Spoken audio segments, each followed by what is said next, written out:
భారతదేశంలో మహిళల అభ్యున్నతి కోసం పాటుపడినటువంటి మొట్టమొదటి మహిళ ఉపాధ్యాయురాలిగా వితంతువులకు అండగా నిలిచేటువంటి కార్యక్రమాన్ని ఆనాడు సమాజంలో వితంతువులకు మహిళలకు ఏ విధమైనటువంటి ఇబ్బందులు ఉన్నాయో వాటినన్నింటిని కూడా ఎదురు తిరిగి నిల్చొని ఆనాడు విద్య ద్వారానే మహిళల్లో జాగృతి కలుగుతుందనేటువంటి ఆలోచన చేసి అప్పటి వరకు లేనటువంటి విధంగా సావిత్రిబాయి పూలే గారు ఆనాడు వితంతువులకు గృహాలు కల్పించేటువంటి కార్యక్రమం కానీ అలాగే మొదటి పాఠశాలను ఏర్పాటు చేసి అనేక మందికి విద్యావంతులుగా తయారు చేసేటువంటి కార్యక్రమం సమాజంలో మహిళలను వెనకబడినటువంటి వర్గాలుగా వాళ్ళని ఎప్పుడు ముందుకు రానిటువంటి పరిస్థితులుంటే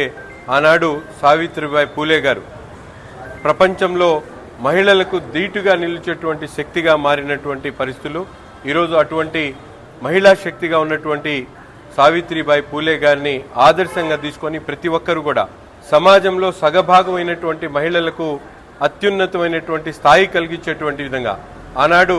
మనందరి ప్రియతమ నాయకుడు నందమూరి తారక రామారావు గారు ఏ విధంగా అయితే ఆస్తిలో సమాన భాగాన్ని మహిళలకు ఇవ్వాలనేటువంటి ఆలోచన చేశారో అటువంటి విధంగా ఈరోజు సమాజంలో ప్రతి ఒక్కరు కూడా తమ తోబుట్టువుల్ని మహిళల్ని గౌరవించుకోవడం వారికి కావాల్సినటువంటి కార్యక్రమాలు వాళ్ళకందరినీ కూడా సహాయ సహకారాలు అందించడం చాలా ముఖ్యం అని చెప్పి తెలియజేస్తూ మరొకసారి